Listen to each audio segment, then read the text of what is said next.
Already giggling? Okay. Hi, my name's Isla Wagaman, and today I am here with Patience Wagaman, my younger sister, and today we're going to be talking about what high school means to us. So Patience, what does high school mean to you? High school means to me a bunch of different things, such as I think it is... You got this. I believe in you. I forgot what I was going to say. I think it's a good place that kids can go to learn life skills that they may not have people to teach them at home. Yeah, like what? Like, go to school. Maybe at home you don't have a parent that teaches you certain things. Like, at school, there's a variety of things that they teach you, such as cooking, cleaning, being hardworking, getting good grades, expectations, being the best you can be. Right. Do you think some teachers have some influence on that as well? I think all teachers have an influence on kids, good or bad. That was not our door. Okay. Is there any teacher you'd like to give a shout out to? I think that there's a few. Miss Douglas, I would like to say, is a very good teacher in every single way possible.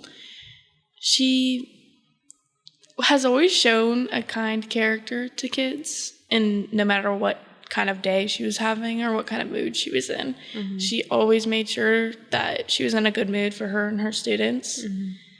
And she just always made sure we were welcome. She always made sure we knew what to do. She always awarded us for good behavior. Even the other day, even though I had her last year for biology, her and Miss Kodak made these bags with notes about the keystones and saying how proud she was. And she handed them out to all of her students from last year. Right. And I just think that, like, sometimes people do need that bit of, like... Extra support. It was, good to know someone's proud of me for doing really good on the keystones. And she just makes sure that everybody... Because some people don't go home and their parents are like, I'm so proud of you. You know what I mean? So she makes sure that everybody has someone that is proud of them and that cares for them. And I think that, like, even Mr. Swanson. Swanson. He is really nice. I haven't talked to him much, but he's always been like, anytime I do, he's just so welcoming. Yeah. For me personally, Swanson, over the past 4 years of knowing the man, the bald guy, I've grown really close to him, and he has always been a teacher that I felt comfortable with, and he has just, in every way, shape, or form, made me a better student. I mean, he challenged my creativity, he challenged what I thought, he challenged every part of me in the best way possible, and I cannot thank him enough for that. And even days where it was really bad, everyone has bad days. Even on those days, he just pulled through above and beyond in a way that no one else has. And alongside Mr. Swanson, Miss K, you and I have Miss K for different reasons. She's just so fun to be around. She's so funny and willing to engage with the students, and she knows how to tell people when they're doing something wrong or not acting right, which is very important in teachers, You don't always have to be the fun guy. Yeah, you don't always have to be the fun person. Swanson does that as well. You know where the line is and you know how to avoid it, and tell students when they're crossing a line in a professional manner. And you can just really tell that some of the individuals we listed, they were meant to be teachers. They were meant to have this job in their life. You can tell because the teachers that are meant to be here, I'm not saying there isn't any teachers that aren't, we're all human, but some people really, truly love their job, and you can really see it with how they treat their students and how they care for their classes and how they put every ounce of themselves to make sure that everybody's comfortable and everybody understands what they're doing. And there's a fine line between teachers, they're an authoritative figure. They have authority over you, and that's just the way it is. But the teachers who are meant to be teachers, I noticed they don't look at it like they're a deity. They look at it as, okay, I'm a leader of this group, but I'm not going to treat anyone like they're less.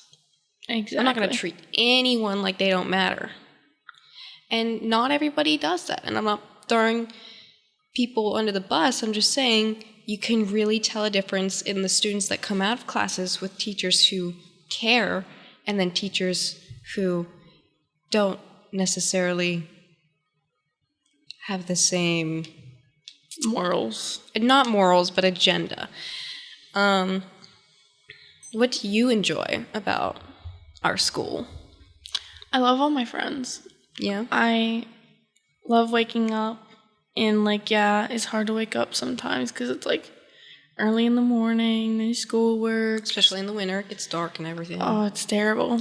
But, like, at least I get to wake up and come see my friends or come talk to my favorite teachers. Like, this year I wish I went and I saw Miss Douglas more, which I'm probably gonna, because she's just so fun to be around, and anytime I've ever had problems, she's always been willing to help me.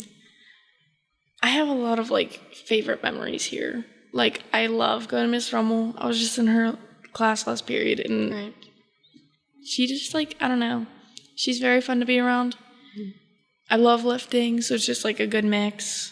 Yeah. In the short time that I have spent with Miss Douglas, I went to a tournament with my best friend and her cousin, Michael Grants, was a student of hers.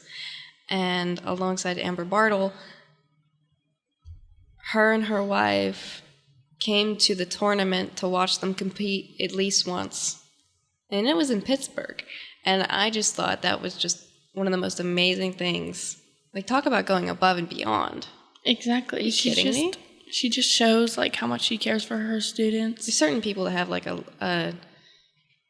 like guardian angel tendencies. I don't care what you believe in. It doesn't have to be guardian angel. Just think of the archetype of guardian angels. But to know that you always have someone behind you, just supporting you, wishing on your best outcome at all times. It's just comforting. It's comforting and it's encouraging, because not only I love this point of, I don't like people that are comfortable. I personally don't like people that are comfortable, because when you're comfortable, you don't have to grow. If you're a flower in a flower pot and you're comfortable, that means you're not growing, because if you were growing, you'd be uncomfortable in the small pot.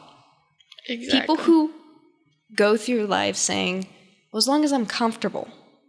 No, I'm uncomfortable that you're comfortable, because it takes a lot to be uncomfortable. I said that word a lot, but it forces change to happen, and everyone needs to change. Everyone needs to grow and adapt. And I think some of those teachers, not only is it comforting to have them around, but it kind of gives you, a kicker to grow, keep going, keep moving forward. It's not like, oh, I got their approval, I'm going to stay still now. No, it's, wow, look at what I did, now look what I can do. Yeah. And that support just really encourages you to strive for your best. And I just think that, like, school comes with so many opportunities to... School is a role model itself. School, everything in it is a role model. Some people go home, I'm not going to get too deep into it, but some people go home and they don't have a good role model. They had to do everything by themselves. But when they go to a public school, there's so much stuff here offering them to grow, like you said. Or if they have issues or mental issues, or they're struggling at home, or they need clothes, there's so many programs in school. Resources. There's so many programs that could help them, resources. And I think it's super important that we have, like, teachers who love their jobs, who wake up every morning and they're like, I gotta do this because this is our future. This. Like, I have the opportunity to change the trajectory of someone's future. That is such an honor. Those people who look at it like that are just some of the best educators I've ever experienced. And when it comes to teachers who kind of had, like, I don't want to be blunt here and say a hostile demeanor, but sometimes it comes off as a hostile demeanor. You know, when teachers don't have a good grip of their emotions, it's hard on the student. It really is. I understand it's everyone's first time living, and that's okay. But what's said to a kid, they're like little sponges. What's said to a kid can stay with them. It can like stain them, right? It's just always going to be there. So the teacher lost their temper and they said something about what your answer in English. Now that student might never want to answer another English question in class ever again because of that. Whereas you could have taken a deep breath. You could have calmed down and said, let me separate my emotions from what's happening physically. Because that's what matters. And I thought that's something that we learned in kindergarten. Like, don't misdirect anger. Anger that is misdirected makes up a lot of problems in the world right now. And yielding that harsh emotion, like an axe, is so damaging. It can really be brutal. It is. I truly think that that's why school is so important. Like, yeah, I understand. It's hard to wake up. It's hard to go to school. It's hard to do the work. But it's life. At some point in your life, you're going to grow up. You're going to be an adult. You're going to have to learn these things. You have to be uncomfortable. You have to be. So might as well just go and learn it. Get used to it. Enjoy what you like. You know, look at new bounds. Explore new bounds. I did not think that I would do good in art class. I didn't take it for 1 year because I really thought that I would do terrible. I now have an independent study in multiple periods with art because I'm doing art shows. I have an art page now. It's a huge part of who I am, and I would have never done that if I didn't step into the uncomfortable. Exactly. Like, coming into Armstrong, I would have never imagined I would want to learn a language. But honestly, my favorite language to learn is Spanish. Mm-hmm. And we have amazing Spanish teachers here. I mean, Senorita Barnhart, she was just a kind soul. Miss Ziegler, she is, again, a kind soul. She's just so sweet. She always helped me. She's good at understanding. She has amazing conversations if you ever just want to talk to someone. Mm-hmm. And Miss Bender, I don't know what about it. Anything she says just sticks in my brain. Mm-hmm. Armstrong, we have such good teachers and such good education here, and I think it's really important because this is the place that kids come to when they have no home. Yeah. And we have the ability, even as students, I mean, Paige and I, we were fortunate enough to have amazing parents who taught us a lot of great things. Like, our dad, he would always say to us, whenever something wrong happened, right? I woke up on the wrong side of the morning. He would tell me, hey, don't let this control your day. This will not dictate how you feel the rest of the day because you won't let it. And he would tell me that, and I would practice it. And now I'm okay in the mornings, you know, when something's wrong. I learned to let it go because it's more important to let it go. Or he would tell us, like, the universe loves you and everything's going to work out. But not everyone has that in the morning. Some kids even wake up getting yelled at or something like that. So there's a lot of terrible situations, and Paige and I count ourselves lucky, but with the gift we've been given, we like to encourage others, you know? If you understand those sorts of things, you know, encouragement and things like that, you can always give that to another student. And sometimes they act like they've never heard anything like it, and it might change their world. Because I've done that to people, where something my dad says that I repeat just completely changes the way they think about their day. And that is so important. And if you have the ability to do that, do it. Because you don't know how much of a positive effect it will be if you're just kind, if you give words of wisdom to people who are struggling. It means the world sometimes. It truly does, but that goes for the same. That's why I think it's so wrong for teachers to possibly be taking their anger out, or if a teacher's in the bad mood, or if you don't like your job as a teacher, I think it's not okay to be here. Because sometimes teachers that don't like their jobs, you can tell that they like get frustrated with children. But think about the kids. Well, I will say it's hard not to get frustrated with children. Children are annoying and they're kind of stupid, but they're just kind of learning. But it's when it's consistent and it's aggressive and it's hostile, it's just really, really rough on the kid. But some kids aren't strong-minded enough to get through that. Exactly. Like, just think about it. Like, I've gone through this much in my life, and they've gone through this much. Even at my age, like, if I have gone through so much to learn at my age with my house and my environment. How old are you? I'm 14. Okay, what grade are you in? I'm a sophomore. Okay. You just didn't state that for the viewers. But if I go up to another person my age and my grade, but they have a different environment, they might be at a different level of learning about life than I am. Right. So it's important to know that everybody is at different levels, and no matter what, you just have to show kindness. And I would like to say, especially for the girls listening, it is, mathematically impossible for everyone to be on the exact same trajectory for their life.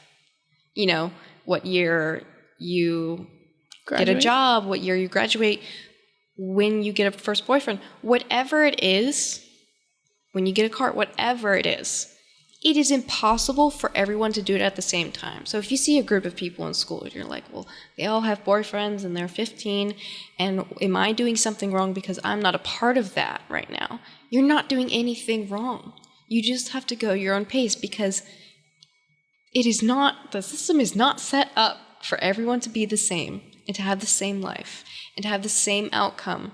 Because if that's the way it was, no one would want to live. It would be so boring if everyone was the same person. So don't get trapped into those videos on social media of here's what you need to do by 16, here's what I've done at 16. Don't compare yourself, because there is no way to truly compare. Everyone's at a different part in your life, and you just have to respect that and make peace with that. But no matter what you're going through, I think that you don't have to fake being happy. You just have to actually be happy. You have a choice for everything. I hate people that sit there and they're like, I'm so sad. I'm like, I know it sucks. You have to push through. Yeah, like, it just bugs me. Like, as an example, like, my friends will come up to me and then they're still mad. I'm like, there's only so much I can do to help you. Everybody has their own choices in how they act and how they're going to be. So if you're convincing yourself you're going to be sad, guess what? You're going to be sad forever. If you don't let it go, like, again, Paige and I have been taught to let it go, but if you don't choose to let it go, that's your decision. That is your decision, and you may not want to let it go, and let's say you got really sad because your friend did something wrong. Be sad. Sit through it. Be upset. Cry. Yell. Throw something at your brother. I don't care. But you have to sit in the emotion and then come to terms with it. Otherwise, you'll never get over it. And you'll never move on. And one thing I'd like to say before we wrap up is, as a senior, please stay out of drama. It does not help anything. I have come to a point as a senior, I used to be one of those people who really care a lot about the people's opinions on me, you know? The way I look, the way I dress, the way I act, the way I speak, whatever it is, I really cared about the other people in the room and whether or not they were having a good time. I've come to a point where no matter what someone says or what someone thinks, I cannot muster up the will to care. And I have to say that it's the most peaceful thing I have ever experienced in my life, is learning to not care. Because these people don't matter in 4 years or 3 years or 2 years, whenever you're listening to this. They do not matter. They're 1 in 8 billion people. You don't have to see them again. You don't have to let it bother you. You don't. You can let it go. Sit with the emotion and let it go. It doesn't matter anymore. And learn to let it go. Because the sooner you learn that, and the sooner you realize, maybe I won't listen to drama. I know it's fun being nosy, but when you say, maybe I won't listen to drama. Hey, please don't tell me this. You know, I say that all the time. I don't want to know what gossip you're saying. You'll become more peaceful.